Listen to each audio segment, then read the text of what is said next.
I'm here in the pits at EWS Loudenvielle, beautiful sunshine. I'm going to take a lap and take a look at some of the newest and fastest bikes of 2021.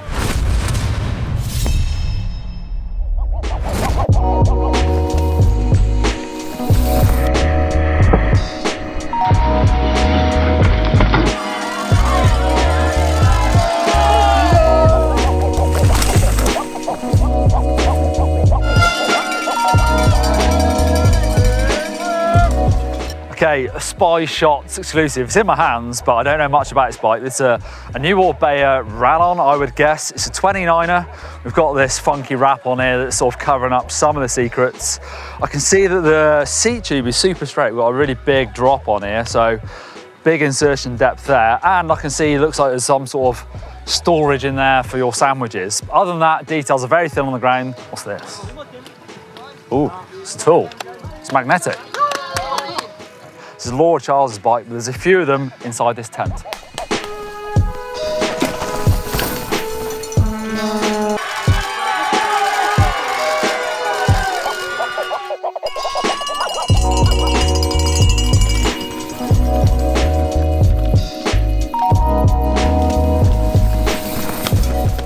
This is Martin May's GT Force. We're filming this just after Pro Stage. See, mechanics are busy, wheels are out, bikes getting checked, big day. Race day tomorroor. This is a new GT Force. It is high pivot, got that idler. It's not on there at the moment, it's come off for a bit of a service. You see shocks out. 160mm travel, this bike. It comes, well, Win actually runs this with a 170 fork. You see Martin is super sensitive on weight on the front end, so he's actually running the 160 fork, bringing it down slightly at the front. Also, you see you've got that offset cup, so actually steepen up the head angle slightly. Martin's mechanic just said he's just run a 35mm stem for the Pro Stage. Actually going to swap back to a 50 for the race tomorrow, get a bit more weight on that front end.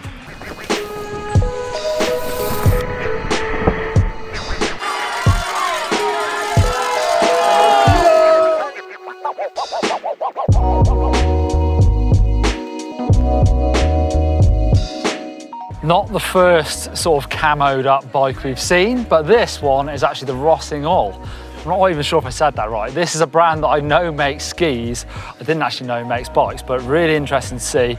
Aluminium frames, got a 170mm fork at the front, 160mm travel on the back.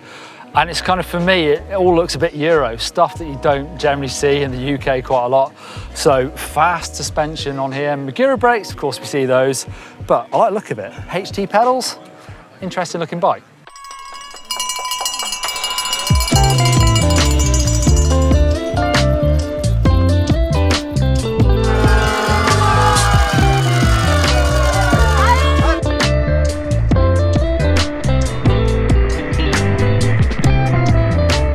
Front of the Davinci Tent, we have seen the new bike that the team's been riding this year. So it's all still under wraps for the time being, but I know that bike is coming soon. High pivot as well.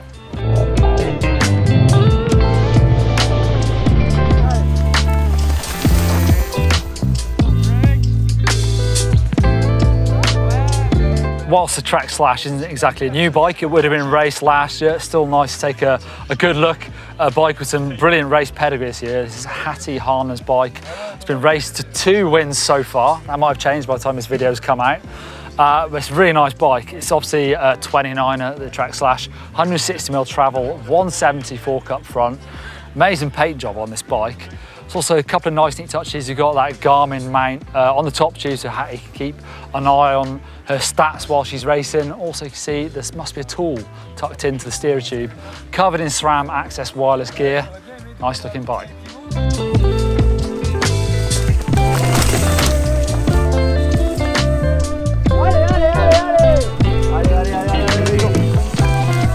Right, this is Joe Connell's Orange Switch 6. This is a mullet bike, so 27.5 rear, 29 up front.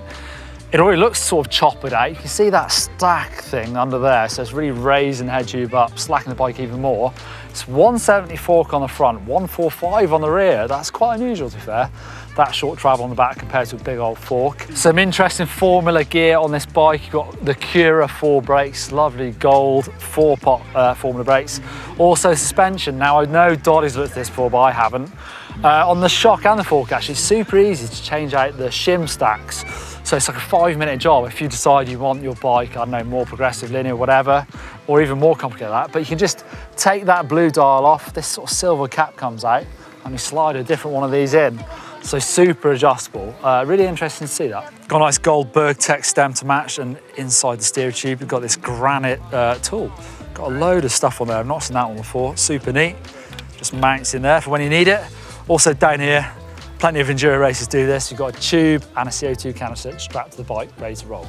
Joe's running an aggressive tyre setup for this weekend. It has been really wet actually, but last few days it's dried out and it's pure dust up there now. Got some big tyres, got a Michelin DH22 on the rear and a Wild Enduro up front. Interesting to see what bikes the Canyon riders are using. Of course, Strive is their enduro bike, but it's actually quite short travel, 150mm, but they do come with a 170mm fork. There was a new Spectral last year, but that's 150mm travel bike as well, but with a 160 fork. So pretty close, although the Strive does have that shapeshifter, so it helps change the geometry and the travel of the bike. But super interesting to see Davinci Tent actually choosing to ride the Spectral here in Loudenvielle. So he's racing that trail bike basically. But Jose Borges and Jack Moyer both choosing to ride the Strive. Of course, Jack is having a brilliant year on that Strive. But can we expect a new Strive soon? Well, I've not heard anything, but that bike was released in January 2019. So maybe one on the horizon. Actually, Jack does choose to ride the large bike. Despite his big stature, he chooses to ride the large rather than the XL, because he likes to be able to throw that bike around.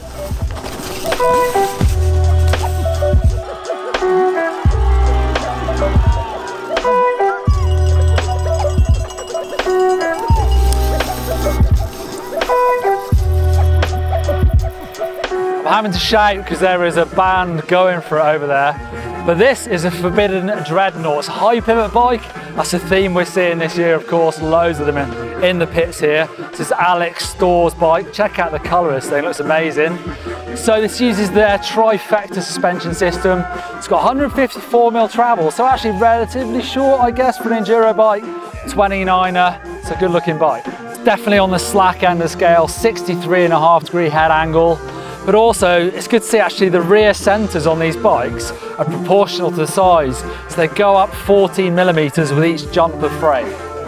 Other bikes we've seen on racetrack, we've seen that new Nuke-proof Giga that was released not so long ago. Sam Hill's been riding that, as has Elliot Heap. Actually, I think those bikes are available with 29 mixed wheel and 27.5, so all the options. Elliot Heap has had some good success with the mixed wheel bike, actually 11th place at Loudenvielle. Sam Hill's had a bit of an off year so far. Rumour is he's been swapping around a little bit with wheel sizes. I think he's running mixed wheel at the moment, try and get that race balance, get back having fun and see himself back at the top of the races. But we've also seen that new Cannondale Jekyll.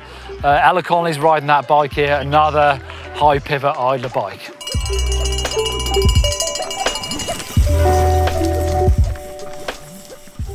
Thanks for watching. What is your favourite enduro bike this year? Leave comments down below. But interesting to see that actually Jack Moyer is having some great success on a bike that's actually a couple of years old.